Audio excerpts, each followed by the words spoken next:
of the Town Crier and the Milford Daily News in attendance. If anybody would like a copy of tonight's meeting afterwards, let any of us know, or the administration. Good evening and welcome. Tonight's first agenda is the approval of the minutes. Has every member had the opportunity to read the minutes? Any discussion? I have a motion. Motion from Scott, second from Jim. All in favor? Unanimous. Next agenda item is announcements, correspondence, and distributions. Does anybody have any announcements, correspondence, or distributions?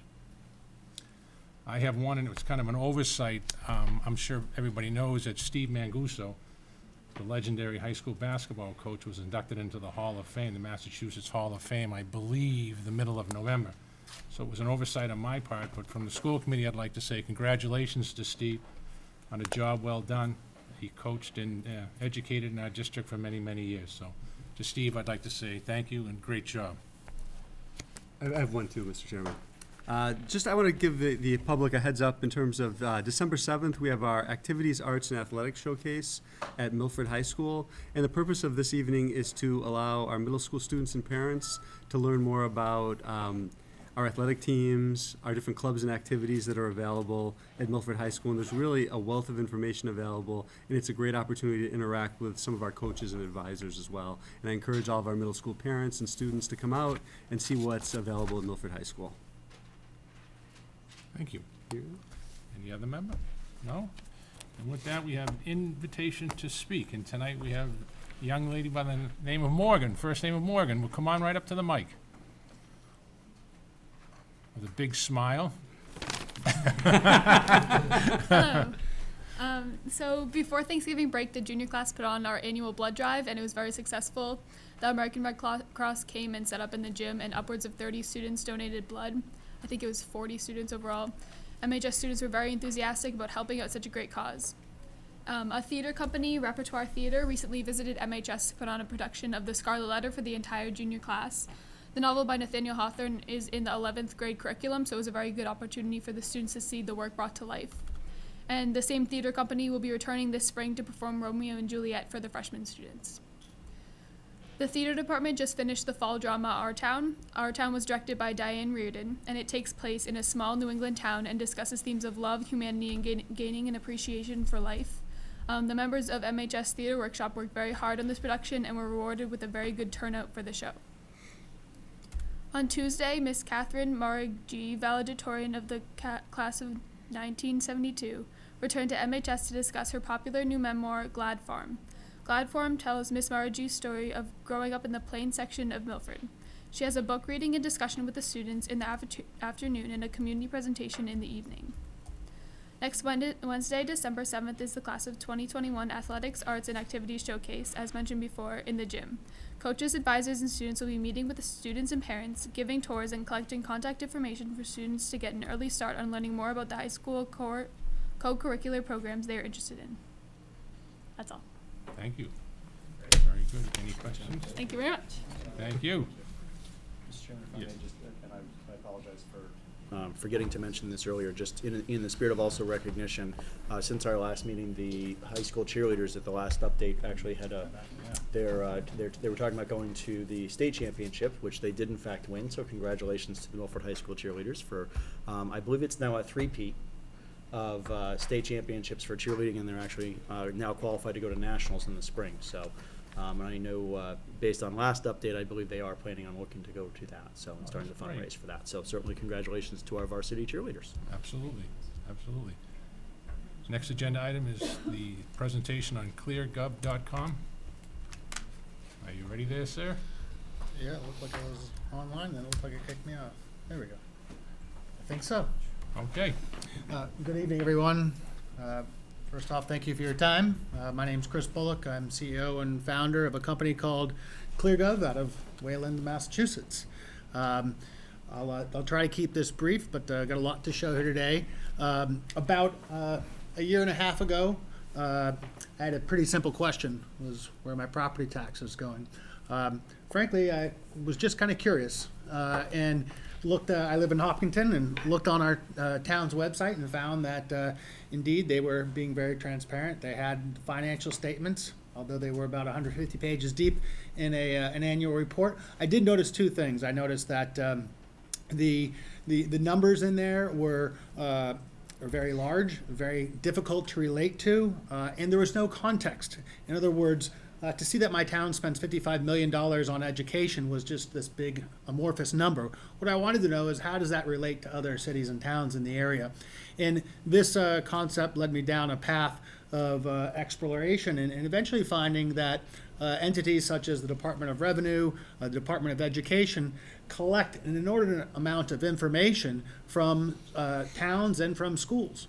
And we came up with the idea of, what if we were to take this very complex data and transform it into very easy to understand infographics that not only help the public better understand their local government, but also give new insights to administration to be able to see how they benchmark against peer communities and have quick and easy access to our data.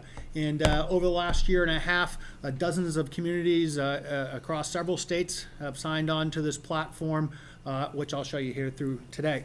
I'm going to give you a look at a few things here.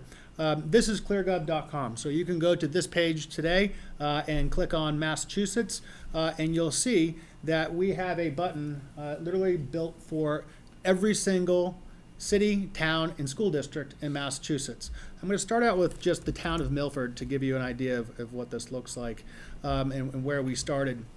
So we took the data from the Department of Revenue and mashed it up with the U.S. Census Bureau and gathered data from a number of different data sources to show a quick demographic snapshot of the town. We're benchmarking against the state median. We show things like a financial overview and revenues versus expenditures. And you can see we break this down on a per capita basis and then benchmark this against similar communities.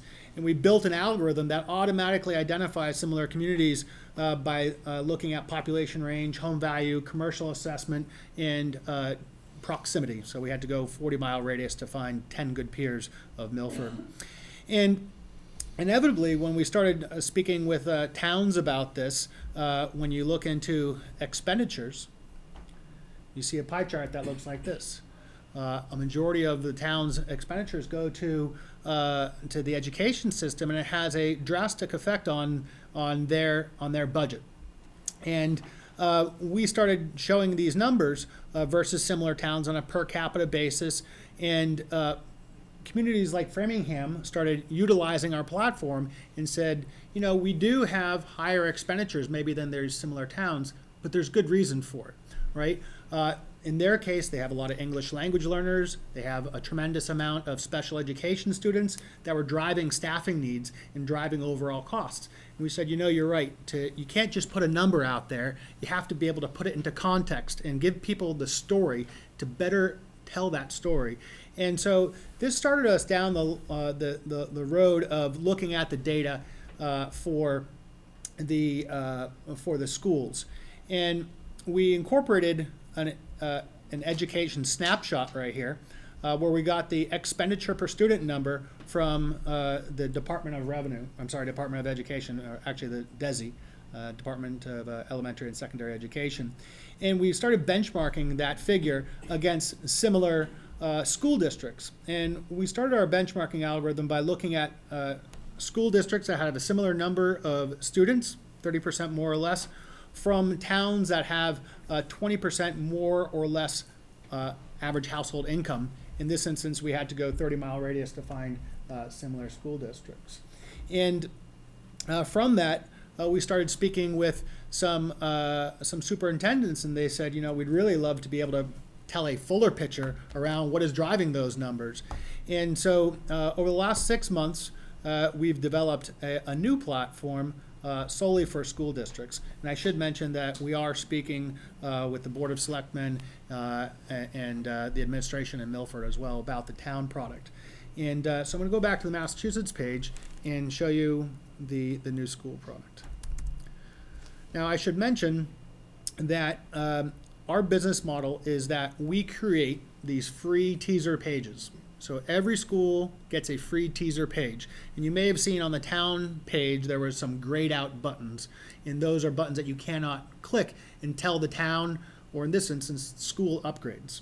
And what we've done here for you today is actually upgraded your page so that I can show you the depth of this platform. But after today, these buttons right here will all go gray. But I thought it was helpful to actually see your numbers on this platform. So this will be the teaser page. It shows the number of students, the number of employees versus the state median. We then look at funding versus expenditures, and we break that down on a per student basis. I should note that this number is a little different than what DESI shows off the bat because it's a fully loaded figure. We're showing debt, capital, and other expenditures included in that number. We are actually thinking that we may remove it out and put it under just capital outlay as a separate kind of number in itself. We then show a performance overview. We're showing average SAT score, percent that graduated high school. The 2015 numbers for go to college are not available just yet. Again, we benchmark that against similar districts, and you can click on any of these and see how that benchmarks against these similar school districts.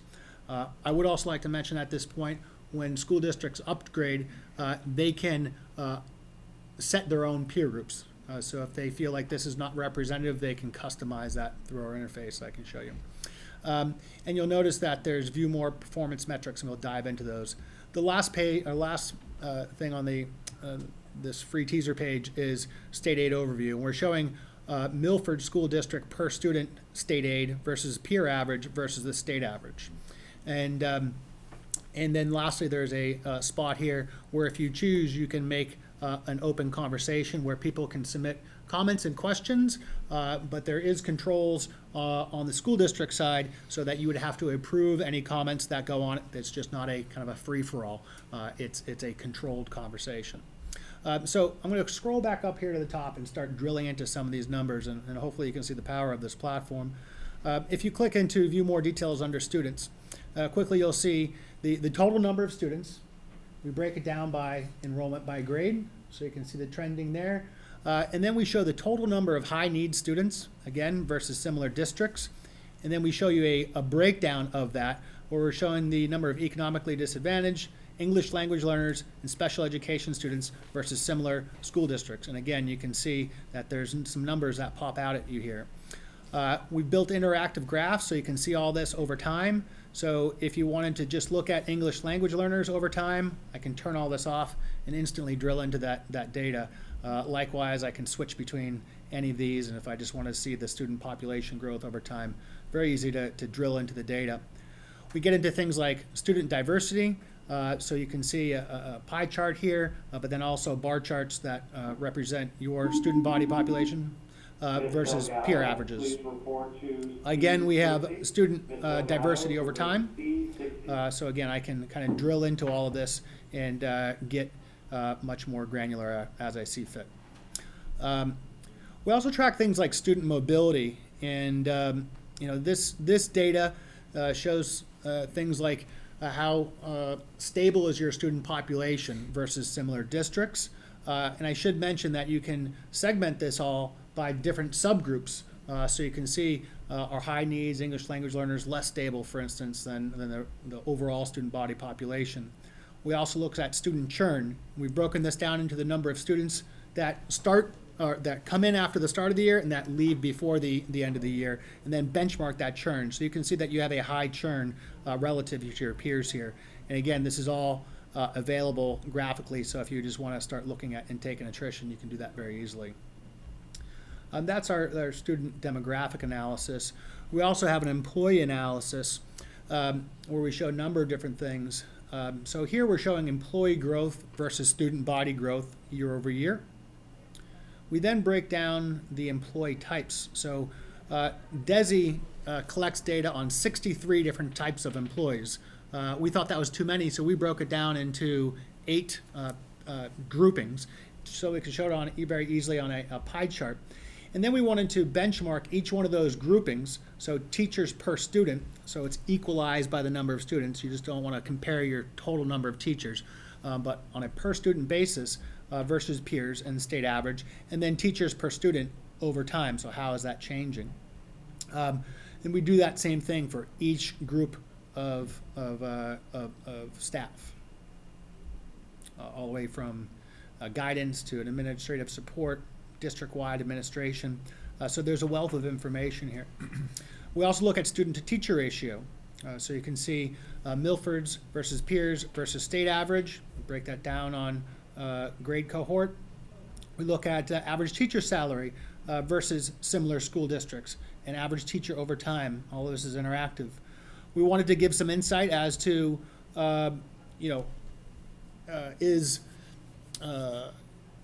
age or, so what I'm looking for, tenure affecting salaries. There's no start date data available from DESI, but they do track educators by age group. And you can see, for instance, in this quite quickly that this group right here, 49 to 56, is shrinking, along with 57 to 64. Yet the younger teachers are growing in relation, and that's probably affecting teacher salary, the average teacher salary, so to speak, versus maybe other schools that have a bit more of a tenured. Chris, just a question. Is Yep. this actually a demo setup that could be sent to the school committee members and the administration to just Play look at? around with? Yeah. Yeah, so I can leave this page upgraded for a day or two, and you can play around with it and dig into it. There's some stuff you wouldn't be able to dig into. I'll show you what I mean by that in a Understand. second. Yeah. But I think it would be helpful, absolutely. Let's go back a page, and you'll see that you can drill into funding and expenses. I would like to point out that it does show a bit of a deficit here, and we looked at why that is, and it is capital outlay and debt. And so if we took out that capital outlay and debt, you'd see a much more balanced picture, and that's actually some common feedback. We launched this platform, I should say, 3 weeks ago, and already 10 districts have signed on to this platform. So Just a quick question for you. So the numbers that we're looking, this is still the school district page that we were just looking at? yeah, So the 64 million is what the outlay is? Or no, that's what the funding is? no, this is total funding sources. Okay. And it breaks down by municipal contribution, state aid, revolving. This is basically all the data that is already reported to DESI. It's all there. We're just making it easy to understand. Yeah, and just, the reason why I highlight that and just wanted to call attention to it is that just for the benefit of those that may be viewing this as well as the rest of the group, if you can go back up to that top number, please. Yep. That $64.7 million is inclusive of funding for the Woodland School project? Yes. Yeah, which is obviously a very significant outlay. Our budget for last year was not $64 million. Our budget for last year was about 40. Yep. So there's about a 24. This is an all-inclusive district number. Okay. And, That's why I just wanted to make sure that I was clear on, and also helping clarify for those Yep. that may be watching at home and saying, wait a second, I thought we only spent $40 million. Yeah. Where'd the other $24 million come from? Right. Yeah, no, we certainly don't want to make this generate more questions, so we work with our clients to make sure that it's reflective of the proper numbers and that we're accounting for everything properly. But we start out with all the data that we get from DESI. So you can see that we break down each one of these categories of spending and show that over time. So you can see state aid over time, and then again start to break this down into various categories. So obviously Chapter 70 is a big one, and you can see various construction aid coming in, circuit breaker funds, etc. So all this data, very, very easy to get at. If I go back to the main page, you can see that you can also drill into expenditures. So I can view expenses here. Chris, if I can, I'm going to stop you because I got a couple of members that have questions. Yep. Joe? Yeah, I just wanted to add on to Scott's comment. So this is the total educational spending for the town of Milford. So that this also includes Blackstone Valley Tech as well, because that's part of the Well, town. they're labeled up there on the pie chart, so. This is the school district of Milford, right? So Blackstone Valley Tech would be its own school district, correct? Well, that's our vocational school. Right, but that doesn't come out of our budget. That's Comes out of the town budget, right?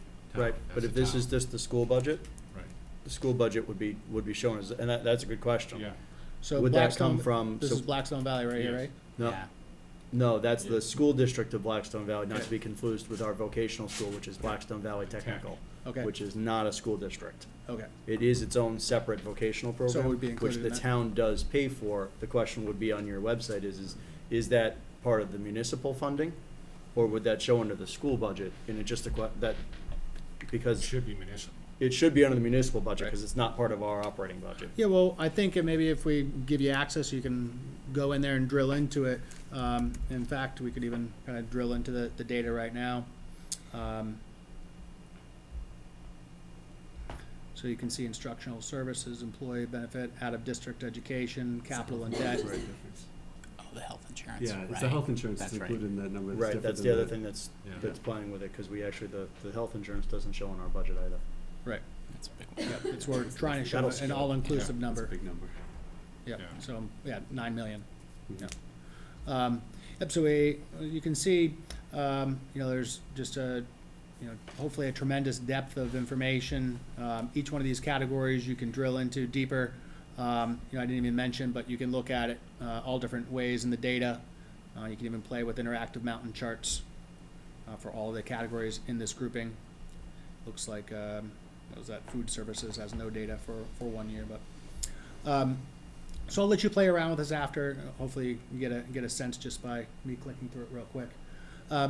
Lastly, actually there's 2 more pages. We have a performance overview. So if you click on this, you can see the statewide PPI score over time versus peers, as well as has high need students on there. We have MCAS analysis. So again, we can break this down by student group. And you can see each subject as benchmarked against peers in the state average, and then you can see these scores over time. So very clear to see that ELA is improving over time. We also show median student growth percentile. And I should note that there's a number of boxes throughout the site where we try to explain what these numbers are and why they're important, and even have links. For instance, this is a link to a YouTube video that explains what this is in Massachusetts. We show an SAT analysis. Again, you can break it down by student group, all benchmarked. You can see SAT scores over time. And then we show advanced placement. And what we chose to show here is the percentage of students that scored 3 or above, and how that benchmarks against similar districts, and then it breaks it out by each subject. So you can very clearly see that. And then the last page we'll show is the state aid page.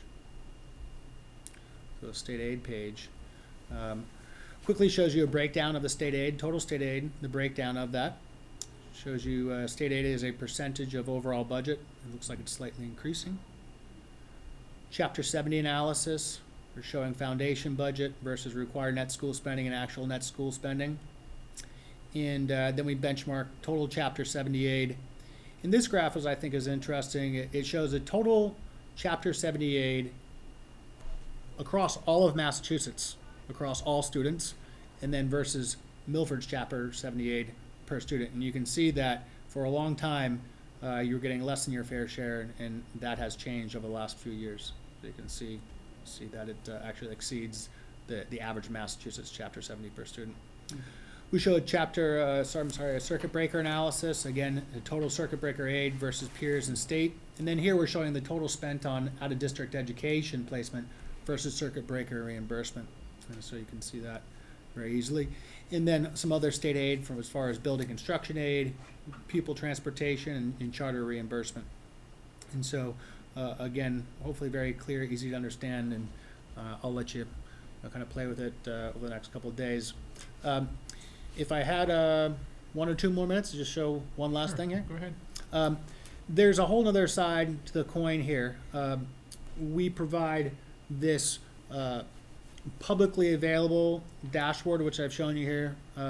That's hopefully great for the public, but also the administration and the school committee. But I'd also like that to show that you can sign in, and looks like it signed me out, so bear with me for a second. I'm going to sign in as you.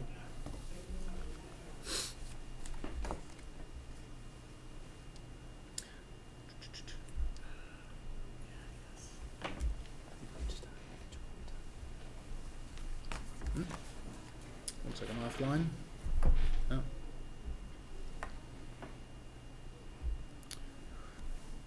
It was kicking me off earlier.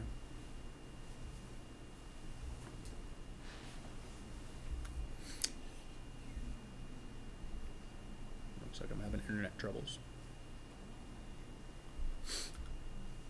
Work with me. Well, while that's loading, one other thing I'll show is on one of the ways that you can kind of promote this publicly is you can add a link to your website. So if you look at Easton Public Schools here, they created a banner financial profile that links off to their ClearGov page, and we can work with you to create a banner or whatever you want to put on your site, and you can put it multiple places within the site to promote it and lead people that way. And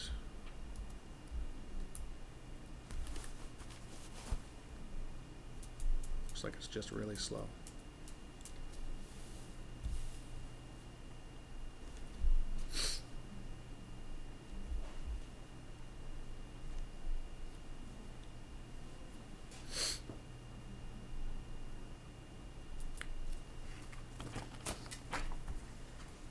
Doesn't look like it's cooperating.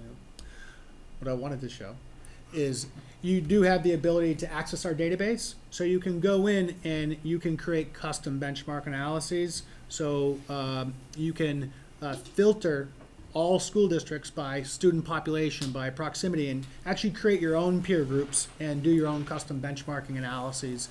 And as I said, once you create your own peer group, you can then publish that to the site. So the site actually uses that peer group versus our algorithm-driven peer group that we seed the site with, so to speak.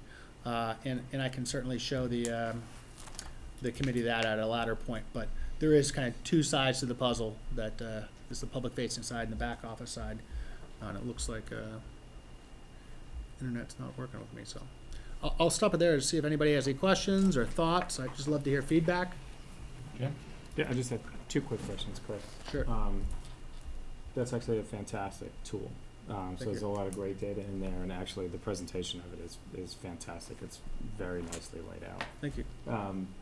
One question I had regarding customization, can you customize the dashboard specifically? So if you want to see particular data points, I know you can customize benchmarking aspects and whatnot, but if we wanted to customize layout, if we were looking for specific demographic information only, can you create a specific optic just for those components?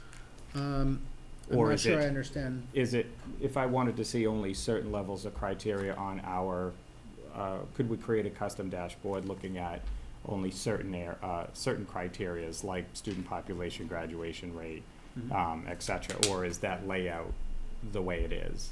Well, that layout is, it's a templated layout, but we can give you the ability to turn features on and off. Okay. Some towns and school districts have asked for that. For instance, not all the towns like the open conversation, join the conversation piece, so you can actually turn that off. Oh, okay.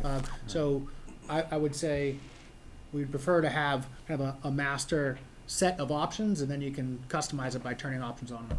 Okay. And then, do you have any export tools associated with that as well to export data off of the site?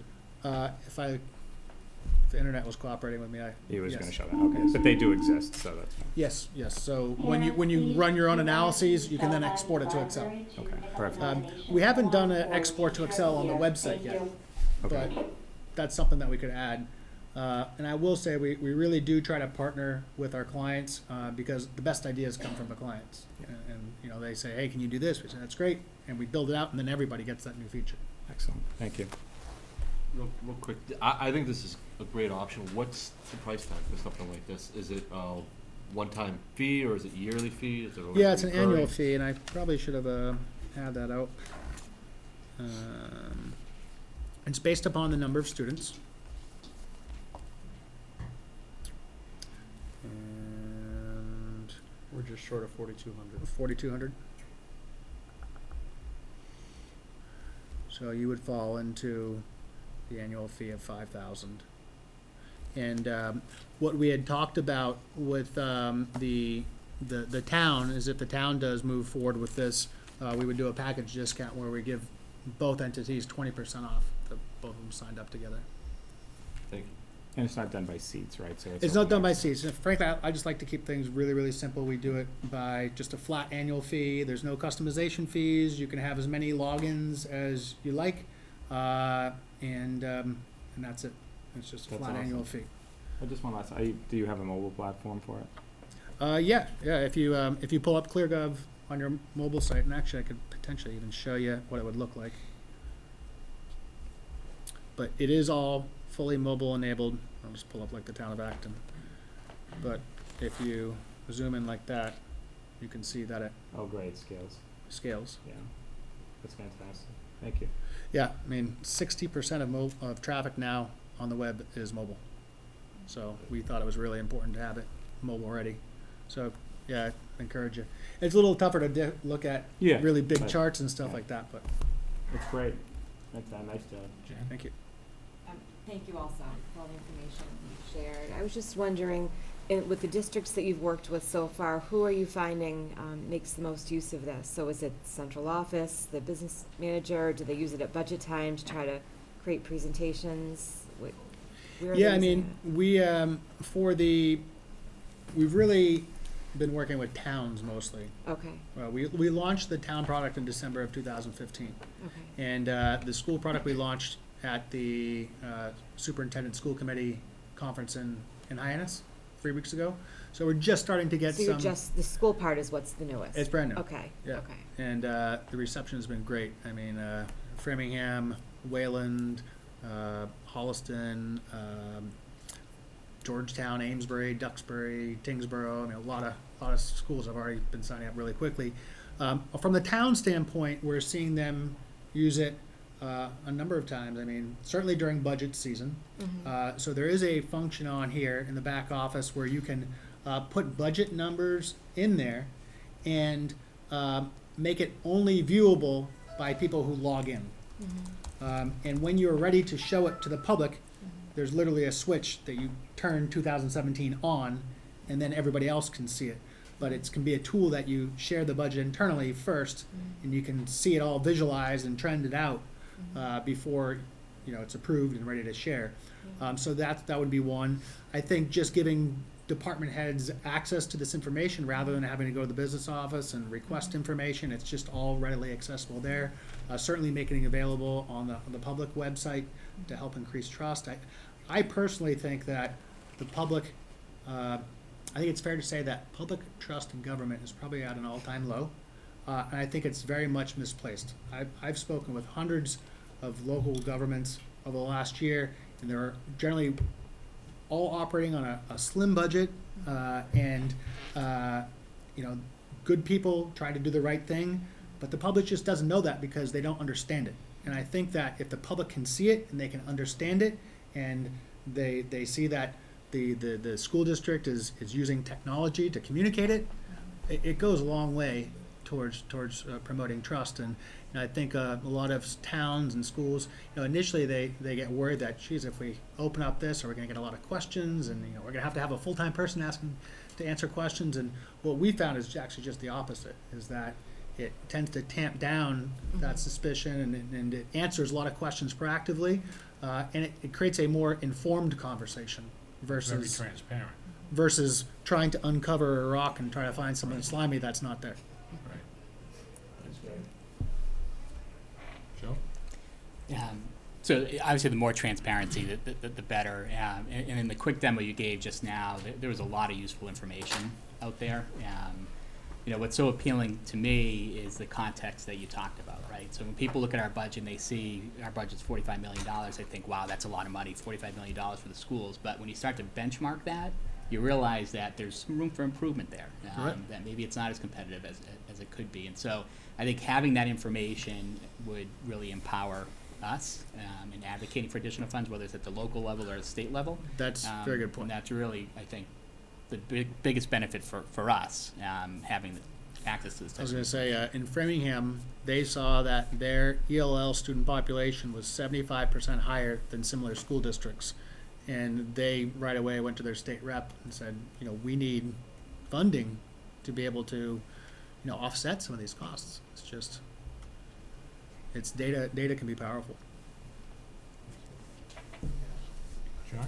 Yeah, I'd just like to add that I can see where initially this would raise a lot of questions, But I can also see that the questions would be, easily answered and quickly answered, and the information will be out there, so, us as a committee, as a district, and the general public would be much more informed overall, having this tool. Yeah, but I think it does certainly add some clarity from a public perspective. Certainly when we go through budget time, we see where every dollar is spent and have access to that information. I think giving that clarity without having to send home a binder that's, 12 inches thick to every resident in the town and have them dig through line by line to see where every dollar is spent. And this is certainly a very user-friendly format to it. I think being able to benchmark against other towns with regards to, certainly test scores and I think that does allow us as we get into our budget season to say, okay, so we see how our funds are being spent from a line item perspective. What kind of bang for our buck are we getting? Are there areas where maybe we reallocate funds within our budget confines and say, okay, so here's where our test scores are doing well against benchmarks, here's where we're not, and Kevin and the administrative team do a good job of doing presentations throughout the year, but I think just having that in a very user-friendly format, I think it'll certainly help us as we continue to construct our budget and make sure that we're, creating policies and allocating budget resources in a place that, is gonna continue to help, further the education results of our students. That's what it's all about. Great. You got it. To John, if I could mention one thing, you do have the ability to add commentary to the figures. So you can see here, this is the town of Sudbury. They've added some commentary here in their data. I like to point this one out because employee benefits are actually going down. You may scroll right past this chart if you're an average user, but they like to point out that their employee benefits costs have actually decreased. And so it can help lend additional context and backstory and answer questions even before they're asked. So point that out. And what I'd use as an example is the night that, Joe, we were at the finance committee meeting and you had your chart of what it costs to educate per student and how Milford was on the lower end than other communities around us. This is a presentation we could just say, here it is, right off the DESE, Yes, John. Yeah, and to Scott's point about performance, test scores, for example, I can't tell you how many parents I've heard make negative comments about some of our scoring, but based on what? A little clip that you read in a newspaper or something. If it's all right here, it's, you can quickly have an intelligent conversation and say, well, oh, that was my, that was the conception or misconception, but here's what it really is. So it's, more than budgetary performance and in so many levels. So I'm very impressed with the product. It's good. Thanks. Thank you. Any other member? Thank you very much. Great. And if you could leave, can you leave it up maybe for a week for us? Yeah, we'll leave it up to early next week. If you could, just for us to Yeah, play great. with. Thank you so much. And, great, thank you. Thanks, And Chris. should I follow up with you, Joe? Yeah, follow up with me. Yes. Sounds good. Thank you so much. You're welcome. Thank Great you. presentation. Thank you, Chris.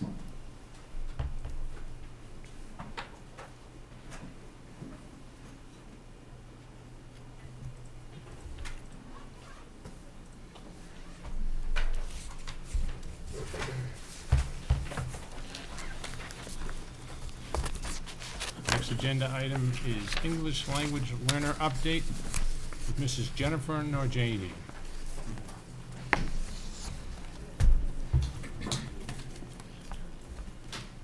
Good evening.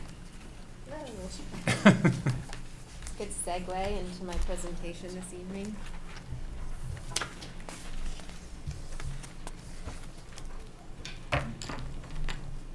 So thanks for having me here this evening. I provided you a PowerPoint in front of you in case you have any questions. I'm going to answer them all the way at the end, so I'll go through my PowerPoint and in the end answer any questions that you may have. So this evening I'm going to talk to you about our district's English learner numbers and demographics, and also our formerly English learner population, the 16-17 EL staffing, and what the projected EL populations are for next year, and then answer, like I said, any questions. So every year I come and I present this slide and I add the data, and each year it's increasing. Our EL population is increasing. So last year we had 487 students according to the October 1st SIMS data report.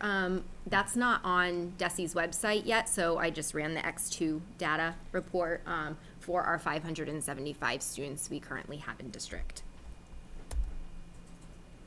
So last year that had us at 11.84%, and this year we're at 13.73%. That population, that 575 students, does not include Shining Star because because we do not service Shining Star students with English language development instruction. So 13.73% is only including the K-12 population. You can look at each school, Brookside at 28.4%, Memorial at 30.3%. Those are both an increase in growth. Mostly we're seeing that at the incoming kindergarten class. Woodland, you can see, is in a decrease, but that is because many of our English learners at Woodland last year in 3rd and 4th grade exited the program. So that's the decrease, where we are doing a really good job in Milford Public Schools, making sure that we're on target with their English language proficiency. Stacy, too, that shows that we've been exiting students in Stacy, and Milford High School is in an increase of just almost 1%. So now when we break that down by grade level, kindergarten is at 35%. I look at this numbers and I really want to speak to our population as they move up, and what does Milford Public Schools look like in 5, 10, 15 years, you know? So our incoming class in kindergarten in Brookside, 37.4%. We're close to 40% of all students coming into Milford Public Schools. And so in combining both Brookside and Memorial, 35% of our incoming kindergarten class are English language learners, being provided English language development instruction. That number, you can see, is 30 at 1st grade. You can read that. And again, you'll see that decrease going from 3rd to 4th, and then again to 5th because of our exiting.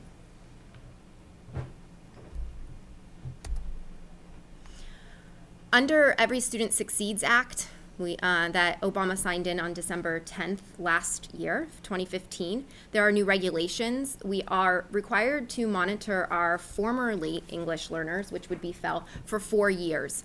So under No Child Left Behind Act, it was 2 years. So now this increases a lot of monitoring additional services for our students in district.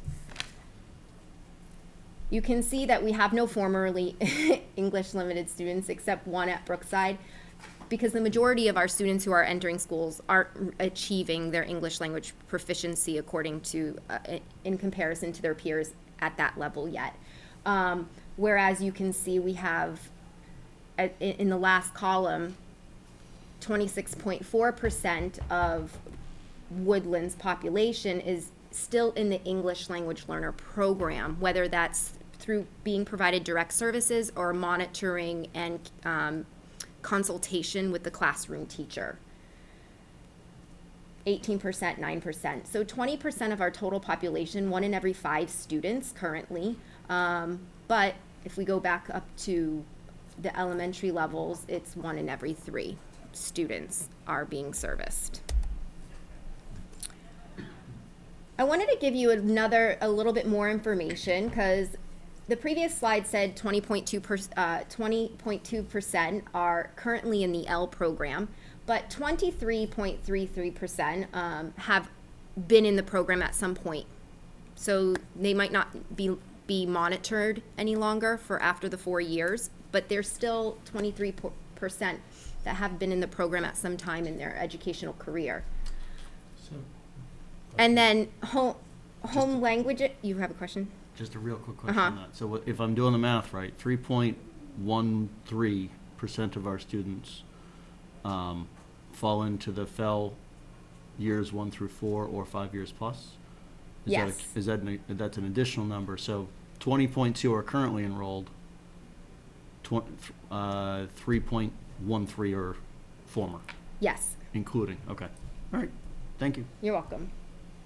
Home languages, and then that paints a whole nother picture. So there's many students who come and have a home language other than English in their home, but are not, once they're screened, are not designated English language learners. They're fully bilingual and could be simultaneously bilingual, so they're not being provided English language development instruction. So we're looking at, 27.8% of the student population have a home language other than English. This is a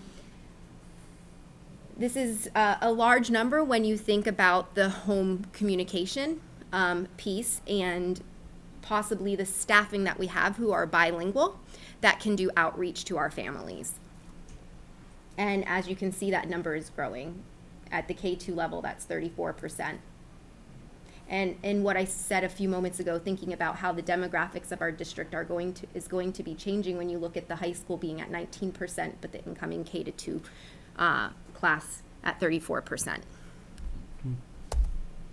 These are the languages that we have in our EL and our FEL program combined. So we're seeing more Portuguese population than Spanish, and a growing Arabic population, and then our minority languages, as we call them. Thinking about our EL population to our EL staff. So this red line, as you can see, has grown over the past 2 years. In 15-16, it's been pretty steady up to 13-14, but then 15-16, and for this year 16-17, with new initiatives approved by school committee in the town, we have been able to continuously provide the needed instruction to our growing L population. We've been able to do that in a very creative way by hiring duly certified classroom teachers. So our direct instruction, our pull-out EL teachers are at 19, and our duly certified classroom teachers are at 13. This is very similar to an inclusion model, if you're familiar with that for special education, and then 19 would be the pull-out. And with including more inclusion classrooms, there's more needed support within the classroom, since they're not small pull-out groups. Since it's a whole class of 24 students being instructed for English language development, we've also been able to hire 6 TAs to support within those self-contained classrooms. So here's the projected numbers of 2017-2018. I say not counting students moving into Milford Public Schools or exiting. I basically just took who's currently in first grade and moved them to second grade, second to third, and so like a domino effect. And that's why at the K level you'll see about 60, because that's what we had this year. So this is not accounting for any students who may be leaving or any students that may be coming in, nor any students who may be past their state exam to be reclassified. But we are seeing an average as a 2%. So including these numbers, it ends up being a 2.47. So I think this is a relatively good guess from past data and what you've seen from like, I think it was the third slide of the population increase. So my projection is that next year our district will be at 16.2% of the total K-12 population. And so that leaves questions. Good, thanks. Thank you. So a couple quick questions. I just want to make sure I get my math correct here. So in an earlier slide, you said 20.2% of our population is currently in the EL program. Yep, EL or FEL. Or on monitoring. They're required to be monitoring. monitored for 4 years. Got it, okay. On that last slide, it said 16% is just EL? Just the EL. Just the EL, okay. So we get about 4% that are in monitoring. 16% was what we're projecting. And then you said a 2.47% increase in EL program, in EL population. Yes. I just want to make sure that I've got my data correct here, so when I'm looking at it, when we're going through budgets, it'll be important. You'd said, so 2.47, but total population, if you look at slide 1, 2, 3, call it slide 4, total EL population is going from 11.84% to 13.73. Yes. Was that percent of total population? So on that slide where last year it was at 11.84, this year we're at 13.73% of And the you're K-12 projecting next year population. 16. And next year I'm projecting Got it. 16. Thank you. You're That's what I welcome. just want to make sure I had clear. Thank you. Yep. Any other member?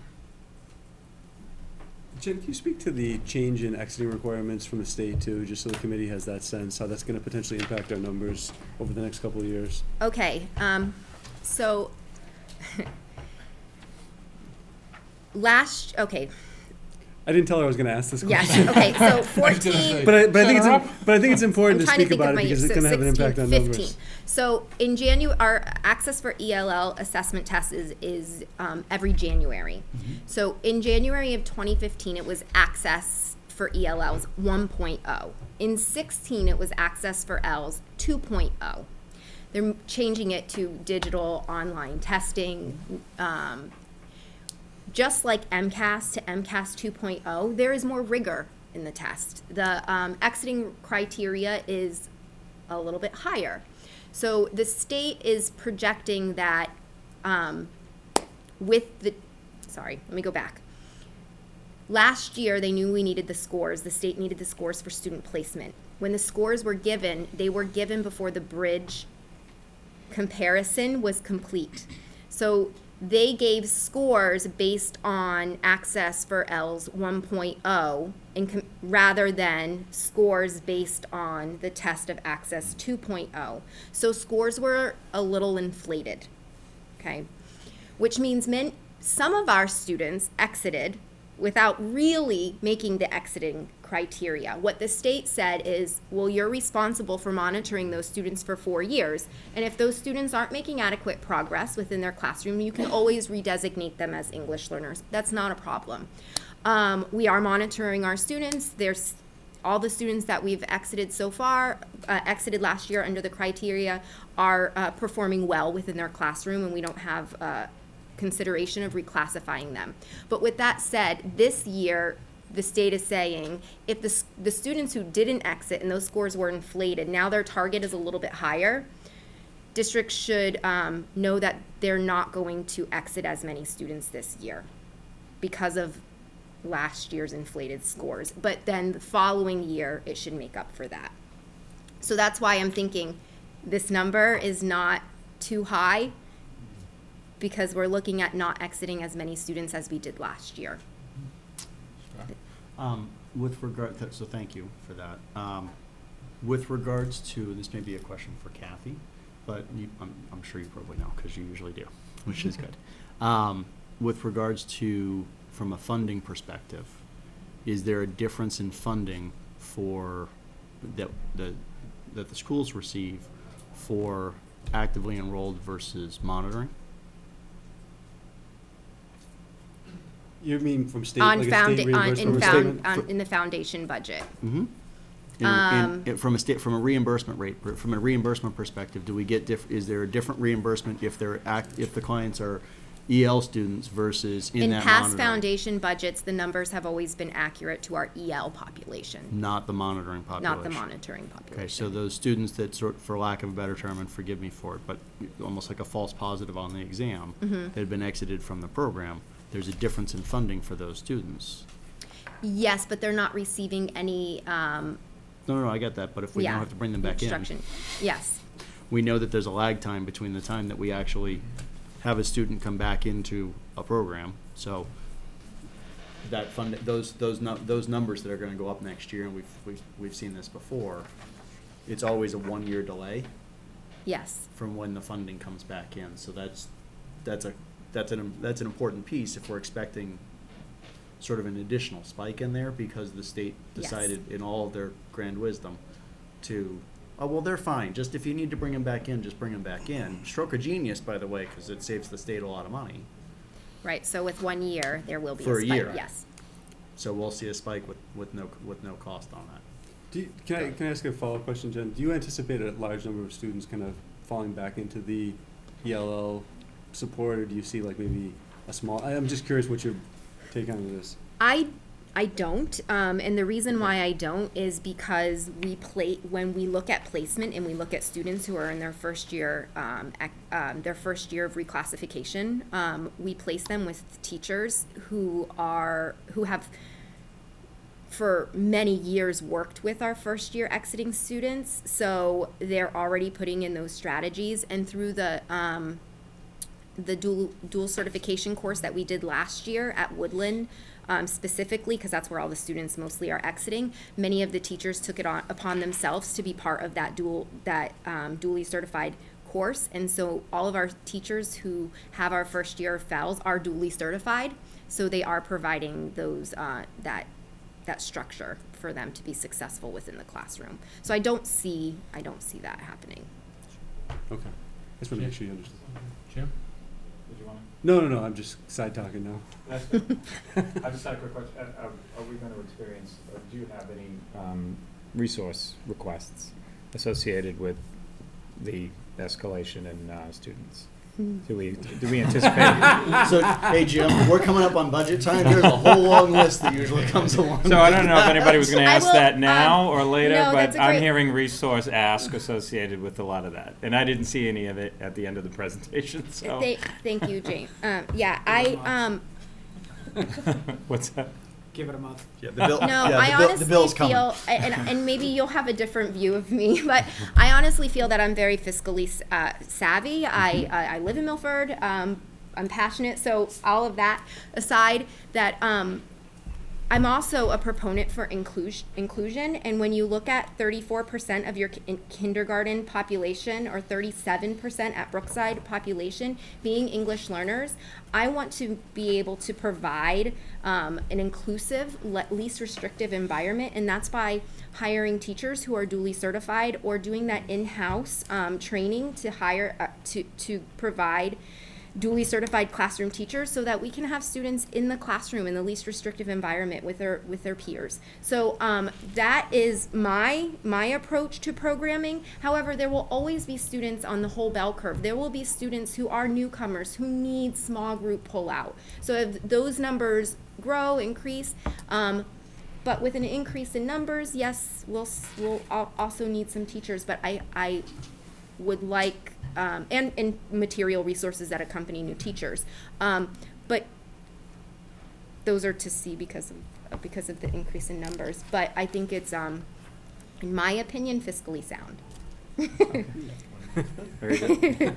So just along those lines, so just I just want to make sure that, you know, because if we haven't done it yet, just to say thank you, because you've been now in front of us. How many years have you been the ELL director? This is my 5th year. Okay, so over the course of these last 5 years, I think you've done, and you just pointed it out, but I think it's worth noting, you've done a spectacular job of keeping up with an unbelievably massive growth in the population of ELL students and coming up with some very creative and very fiscally sound ways of being able to provide not just adequate, but superior services for these students and giving them the support that they need, and finding a way to be able to support the teachers at the same time while not showing up and saying, so I need like $3 million.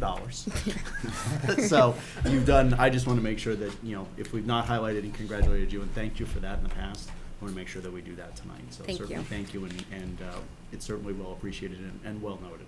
Thank you. Jen, my question is the home languages section. Just Yeah. using it as an example, kindergarten to 2nd grade. Are you saying that 34% of the students in kindergarten through 2nd grade are speaking 2 languages?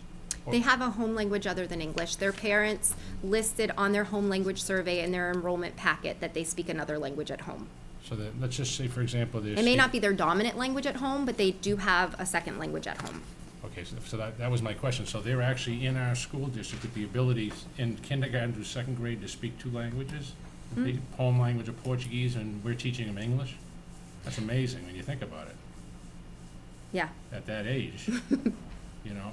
And so down the bottom there, where you're all the different languages that are at home, but we're not teaching those. We don't have teachers that are speaking Vietnamese or. We do not have bilingual or dual language immersion programs in Okay, so Milford. they're knows we're sticking strictly to English, but they're Yes. learning that from us, but yet, I mean, that's, if you look at those numbers, that's pretty interesting, that children at that age can speak fluently, or, you know, as you would in kindergarten to 2nd grade, 2 languages. And to what Scott says, it says a lot for your program. Yeah, it's the Thank you. changing demographics of the Yeah. United States. Great job, thank you Yeah, very much. Thank you. Excellent. Thank you. Thank you.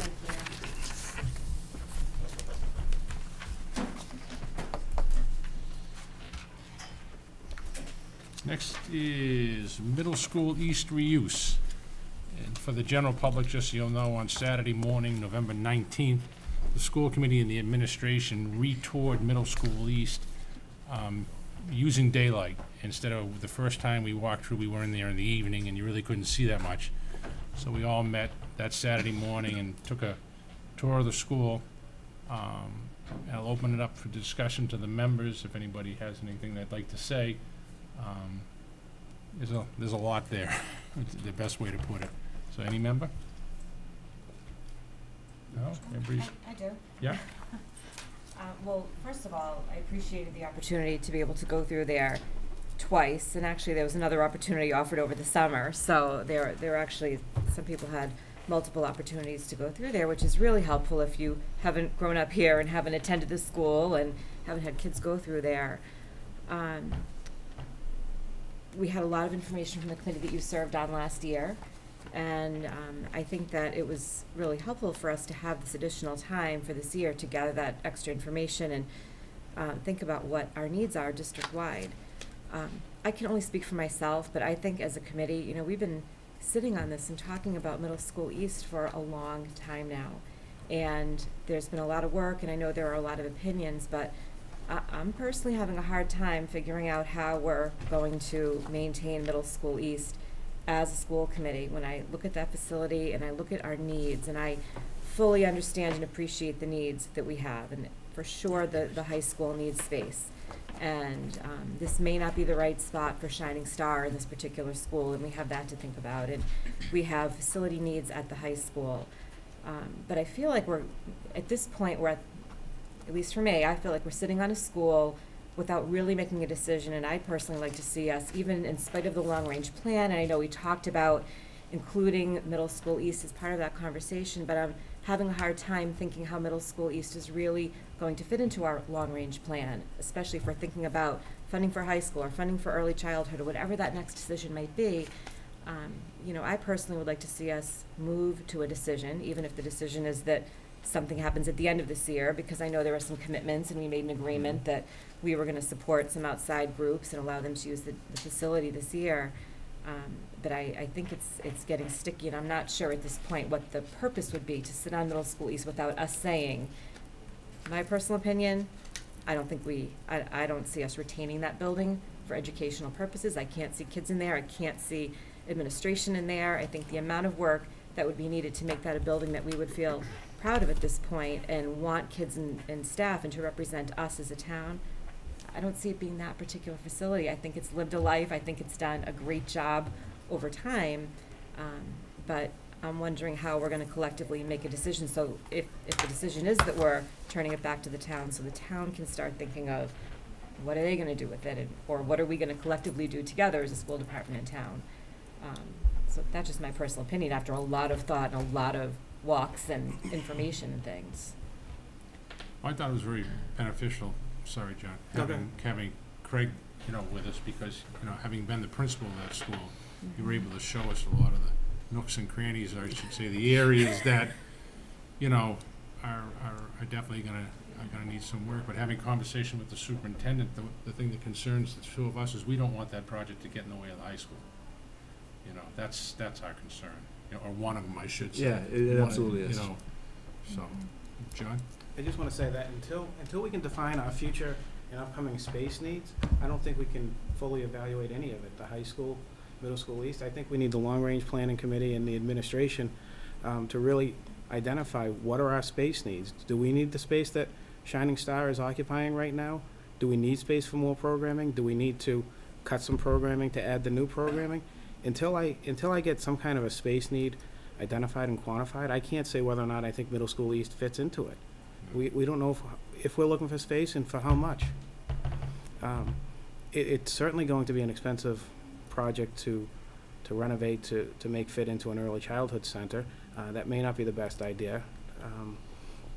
You know, it may be that we define the space needs and then find out other avenues to fill them, but I think it really starts with the space consideration first and foremost in my mind.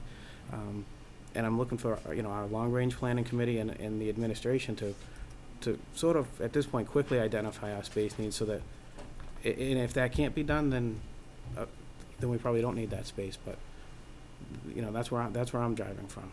Is that something you're looking at, Kevin? Yeah, absolutely. It's part of that process, but it's also, obviously the will of the committee as well. But it's definitely part of the discussion that we're having. Joe? And Jen touched on a little while ago, and we were going to give this update as part of the budget subcommittee update, but since it's part of the middle school lease discussion, I'll bring it up now. But we had a budget meeting last week where we asked Peter to come in, Lenny, Jen Walsh, talk about what their space needs are for their programs. And it was very clear, at least for this year, that they need that building. That building's going to be used pretty much from 3 o'clock to 9 o'clock, Monday through Friday, from now till probably March.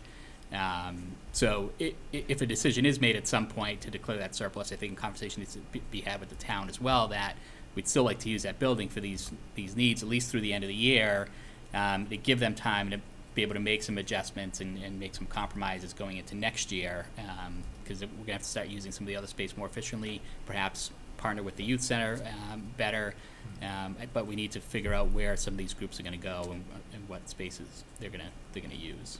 So. And what time frame, Kevin, do you think you'll have your space needs pinned down?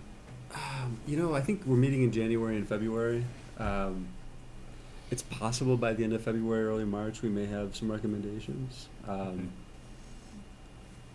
It's hard to say because you can't really predict. We committed to hold on to it for Well, a year, I think till at least June, so that's not Yeah. going to impact any of our commitments for this year. Right.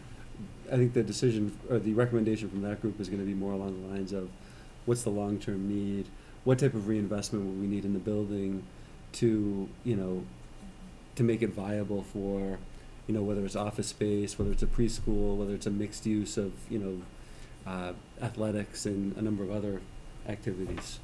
Okay. All right. Any other member? Mr. Scott? I think, having toured the building and certainly spent a lot of time in that building over the last, believe it or not, the middle school reuse committee has actually been now in existence for in excess of 2 years.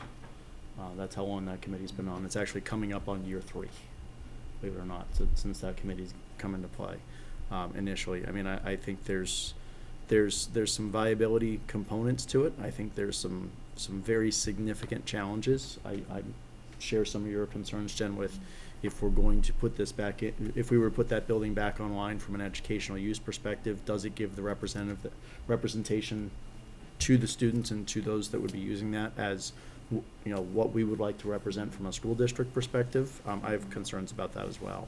And then obviously there's the weighing out of the cost of it. By the same token, it's I'm interested to see what the long range education group comes back with.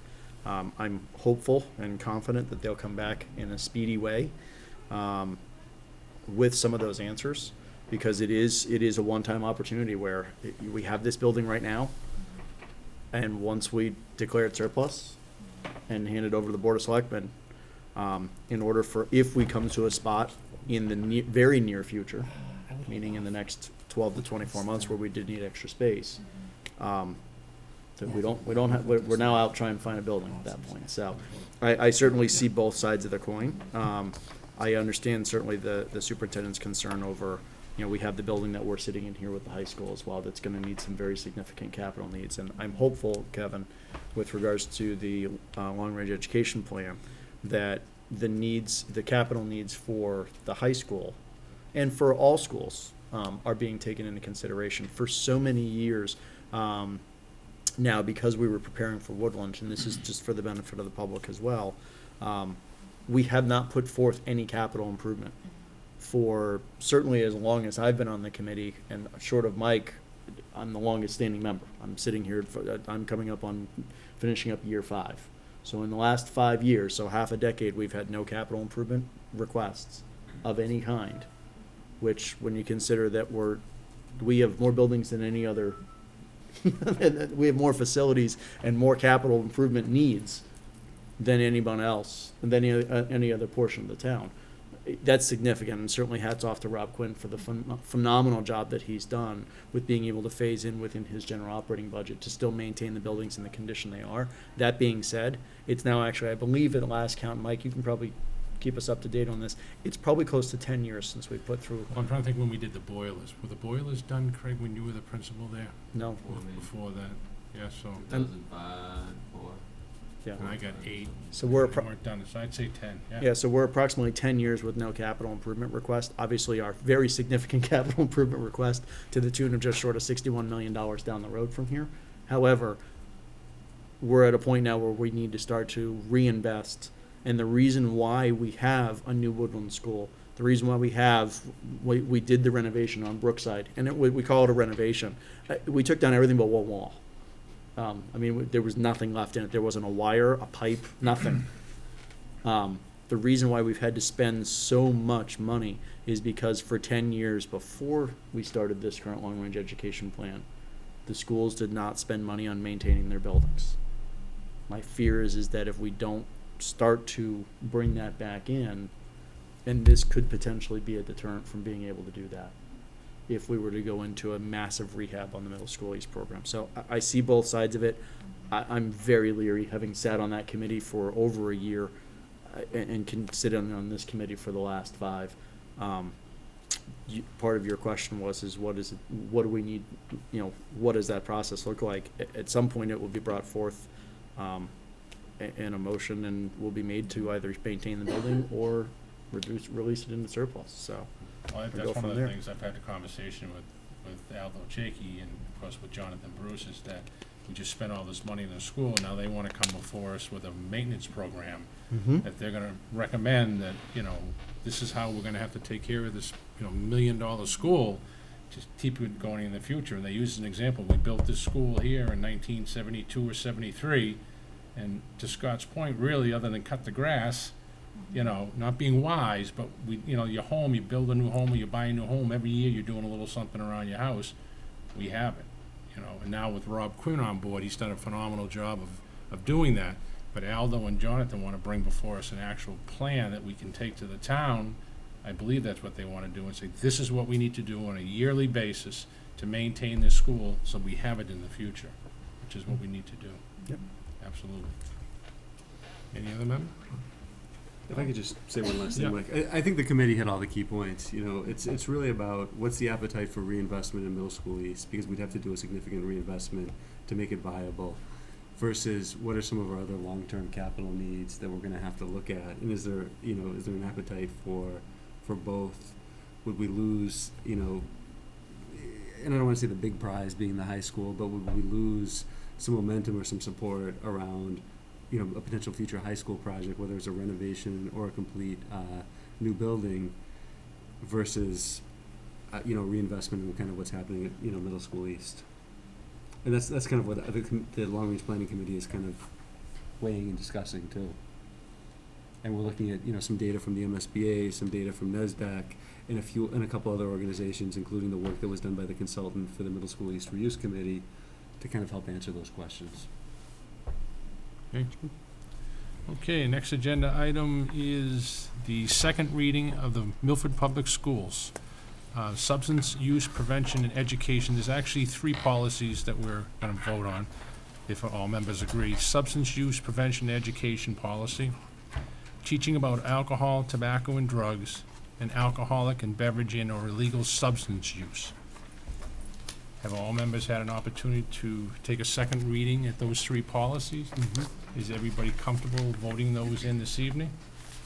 Okay, we'll take them one at a time. The first one, substance use prevention and education policy. May I have a motion from Scott, second from Jim? All in favor? The second is teaching about alcohol, tobacco, and drugs. Is everybody comfortable voting that in? Can I have a motion from Joe, second from John? All in favor? And the third one is alcoholic beverage and or illegal substance use. I have a motion from Joe, second from Jen. All in favor? Okay, that's all set. All right, perfect. It was quick. Yeah, Quick and efficient. yeah, thank you. Next agenda item is report of the superintendent of schools mid-year superintendent goals. All right, so I just want to pass out, this is a PowerPoint that's not going to be a PowerPoint. I'm going to try to be very quick. I just want to give you, I take the goals that I set very seriously, and I want to give you just a very brief update on each of the goals. and maybe spend about a minute on each one, and then answer any questions from the committee, if any should arise. The first goal is to develop a new district strategic plan for 2017 through 20. And right now, we've received input from both the curriculum team leaders and the leadership team, and we're in the process of analyzing data and the feedback we've received. Our next steps are scheduling a meeting in January to develop an outline of the plan. And again, look at that feedback, the district data and strategic priorities in drafting a new plan. And then we want to present, or I want to present a draft of that strategic plan to the school committee in February of 2017, take input from the committee and revise it and resubmit it to this committee in 2017. Our last plan was very comprehensive, and I think our goal for this particular plan is to be much more focused. So instead of having 4 broad areas with maybe 20 to 30 objectives under each, maybe to have somewhere between 3 and 7 clear strategic kind of objectives for the district as a whole that might have a number of points underneath them, but much more focused than we've seen in the past is kind of the goal there. The second goal is the long-range education plan, and I think we just spoke about that. Yeah. So I'm not gonna dwell on that, but the big development there is we're dividing into 2 subcommittees, and we're gonna reconvene in January with the subcommittees as well as a full committee meeting after the holidays. The third goal is on curriculum and program expansion, and I want to give you some updates. We've talked about the early college high school course at Milford High School that we're offering in the fall. That's going to shift to 2 courses in the spring. We hope to have some summer offerings as well. And eventually and again, it's going to depend on the popularity and interest of the students at the high school, but our goal is to have students receive several credits so they can easily transfer to colleges upon graduation of Milford High School. And we're looking to connect some of these courses to some of the pathways that we have currently, like the hotel and hospitality program, and we're looking at a few other angles to connect it through. Craig's doing some work with Project Lead the Way that has not necessarily an early college program, but 50 or 60 technical schools like WPI and RPI that in schools like that might offer credit if students were to enroll in those types of colleges and universities. The other piece is we're in the process of convening a committee to explore the possibility of implementing a broadcast media and video production program at Milford High School, and those discussions are ongoing right now. We'll be convening that group throughout the year in terms of is it viable for 2017-18, or are we more looking for a full expansion in 18-19? We're looking at the world language program across the board. We recently sat in on a webinar from the State Department, and we're looking at potentially bringing in an exchange teacher from either China, Egypt, and what was the other country, Craig, do you remember? One other country based on some language interest, which would be fully funded by the State Department to provide coursework at the high school. The second piece of this is evaluate the structure and schedule of the new configuration at Woodland Elementary School and Stacy Middle School. This involves reconvening the transition committee, which was working all last year around issues related to the transition of all the Woodlands teachers and students to the new Woodland School, as well as the 5th grade and the Stacy shift, or the closure of East and the shift of the 8th grade to Stacy. And we'll be reconvening that committee in January. We are also exploring the 2+1 model partnership with the Chinese sister school and the Cambridge Institute, and we have developed a relationship with 2 new schools in China, and I'm actually speaking with representatives from both those schools and the Cambridge Institute early next week to kind of talk about both the short-term and long-term exchanges that we're looking at as part of that program. We're also analyzing the initial year of the middle school mathematics restructure, and this is an ongoing process, an iterative process, which we're receiving feedback from both students, teachers, as well as the enrollments in terms of the particular courses and the levels in each grade in the middle school. And Jen talked about the English Language Learner Program. We're obviously looking at instructional delivery models at the elementary and the middle schools. Our focus there is on inclusion. We want to have as many students included in the general classroom, especially when you're talking about a third of the population is receiving those services. The more we can do that in the general classroom through some scheduling that I think we're pretty close to working out for next year. Again, we're continuing our work on special education inclusion at the K-5 level, and we're continuing to explore the viability of Chapter 74 vocational programs at the high school level as well. And obviously the hospitality and hotel program is the first of those programs. We're looking at, the real decision point there is, should it be Chapter 74 program, or should it be more of an early college model where students are receiving kind of a jump start on some type of, vocational program through a partnership with maybe one or two community colleges locally? So again, the goal 4 is the transition to the new Woodland in 8th grade to Stacy. I touched on some of those pieces, but obviously we've talked about the initial transition and all the moving in and the getting ready for the school year. The transition committee meetings will resume in January, and I meet monthly with the building principals to talk about issues around transition, and this relates to schedule, school culture, and people need to remember too, generally, that everything is new for Woodland this year. So everything they do is almost setting precedent for what's going to happen in the future, and they're obviously looking at everything from, fire drills to how students get, lunch, and they'll be making adjustments throughout the year. And, I think Tim's doing an excellent job working with the faculty to kind of work through some of those issues, discuss them, and we're constantly improving processes over there. And again, we're continuing to have the monthly building committee meetings to work through the punch list and some of the site work that's still happening. Goal 5 is educator evaluation, and our goal is to potentially shift from our current platform to a Google-based platform, and we're actually piloting that at every school with teachers across the district, and the high school went 100% in on the Google platform this year. And the initial feedback so far has been extremely positive. We're going to look at it throughout the year at each phase of the evaluation process, and then make a determination in the spring in terms of the direction that we're going to go as a district. Are we going to stick with this this Google platform or the current vendor that we're using? And I have to say, I have to give a lot of credit to Dr. Joseph and Sarah Boyle for really pulling all of this information together and putting it in a user-friendly kind of format and being very responsive to the needs of both the teachers who are receiving the evaluations as part of the process and the evaluators at the principal and assistant principal level, because they're making adjustments as we're going based on the feedback they're receiving in real time. And again, the feedback has been extremely positive. And we're working with the Milford Teachers Association, our administrators, and our teachers along the way to get feedback on how the program is going. And again, so far, very well. Quick question. Scott? Thank you, Mr. Chairman. Just with regards to that, I know the superintendent evaluation, the principal evaluation, the evaluation process in general, top to bottom, Mhm. has all been, this is probably 4 years ago, was all streamlined, so it's a very similar process. Mhm. With regards to that, is it something that you can share perhaps with this committee at a future meeting, just with regards to what that may look like and what we may need to do for changes for the Mhm. superintendent evaluation So, that goes along with yeah, that? so I can actually answer that question. Where we are right now is, I wanted Matt to You don't need to completely- do it right now in the interest of time, because I know Okay, you've got perfect. other things to present, but if we can do Perfect. that as a future agenda item, that'd be Yeah, great. no, I absolutely can. Thank you. Yep. Marketing and communications, I think I'm gonna leave this one to the marketing and communications update, because I think they're gonna hit on all the key topics there. But we've had a lot of great events so far, and I think we're receiving good feedback from both the middle school students and some of the groups we've met with, including the media and the realtors. And we continue to expand the program and the outreach there. Goal 7 is social emotional learning, and our special education director, Lucy Jenkins, is going to give an update, I believe at the next meeting, on the Castle report, which we just received, I want to say, 2 days ago. And we're going to be, again, reconvening the social emotional learning committee in January to kind of review that data and start really crafting a plan as a go forward. And finally, the leadership team.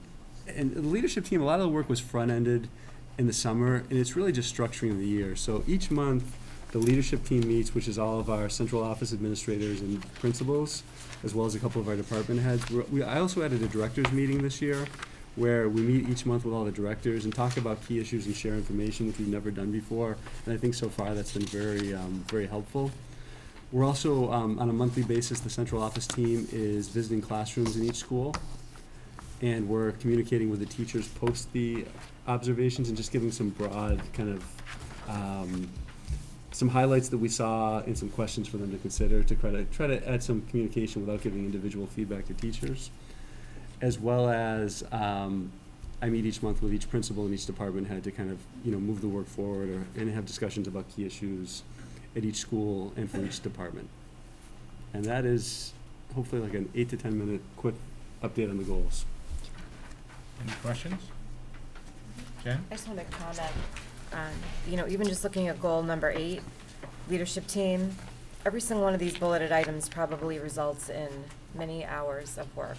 And Absolutely. many additional tasks that come out of every meeting and every conversation, not just for goal number 8, but we think about, there's not a single goal on here that's like daily operations and daily interruptions and all of the things that take time. And I think in a really short time, every one of these goals is so relevant and so timely. And you think about the huge undertaking of Woodland, and from the parent perspective, I appreciate that that school isn't being left like, okay, you've got your beautiful new facility now, go for it, because it's a really big school and it's going to take a lot to get that school where it needs to be. And 3 great administrators can't do it on their own, and all those great teachers, and they need that support. And every single other item in this goal list, a lot has already been accomplished and the next steps are clarified for us. So thank you for that. It's Thank a you. lot. Thank you. Thank you.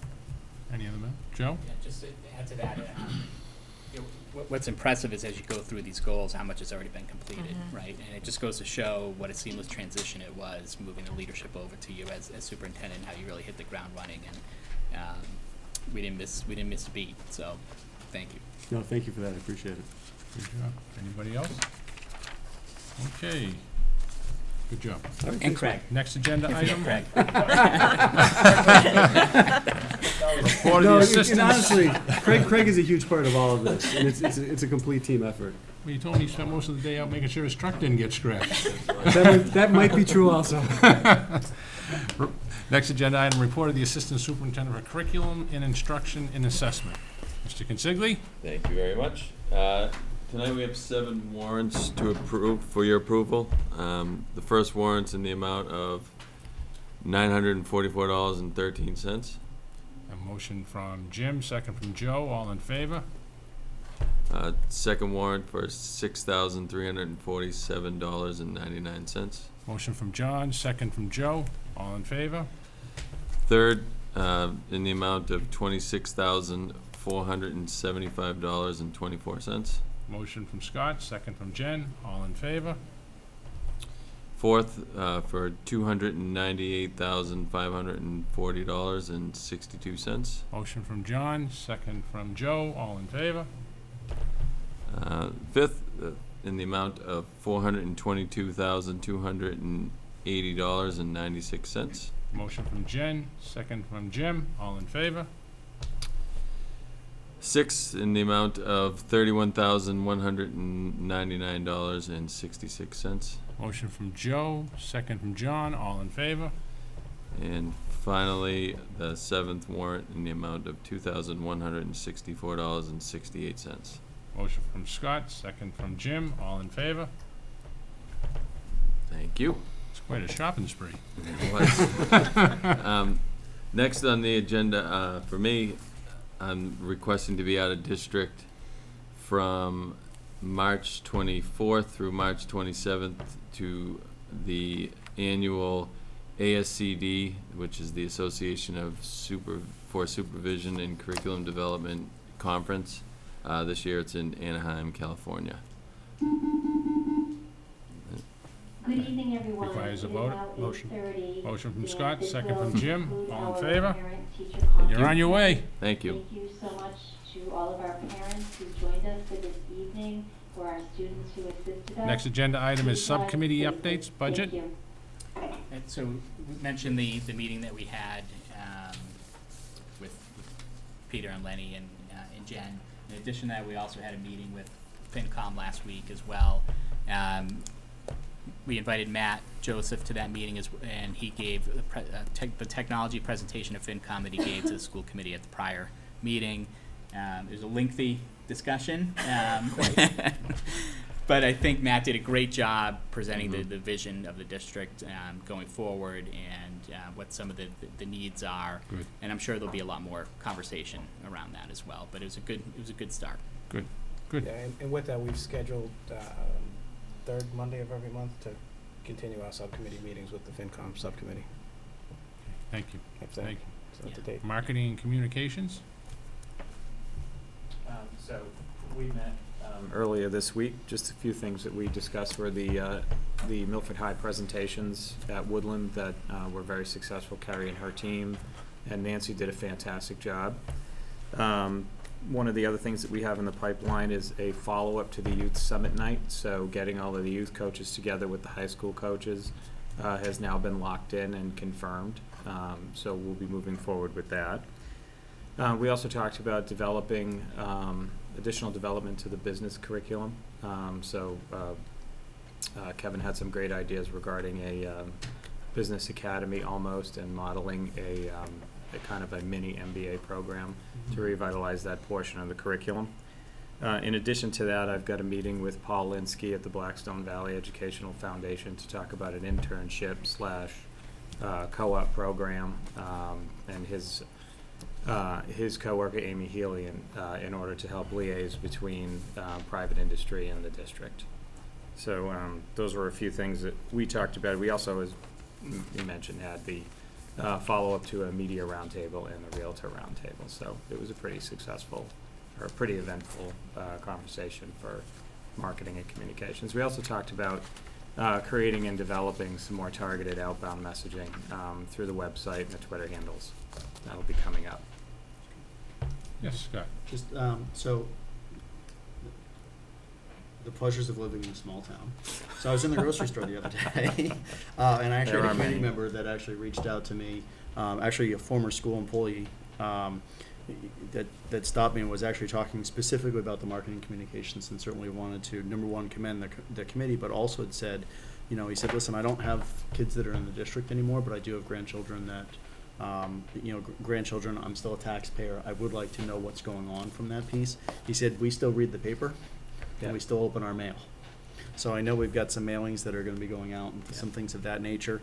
But that was, I wanted to make sure that I communicated his message out and saying, I'm still a taxpayer. We do listen to the radio. We do, and it's great that we're doing a lot of the social media pieces and some of the soft components. He said we still listen to the radio. We still open our mail, and we still get the paper. So he did say, as you're going through it, just something that he had. His request was from a former educator, make sure we don't lose all outlet, that we're exploring all outlets as well. Right, and actually to that point, we have been, so I see he's not here right now, he probably, but we have had some rejuvenated conversations with print media, and we are developing some push content that will go out in that direction, so that is duly noted. Yep.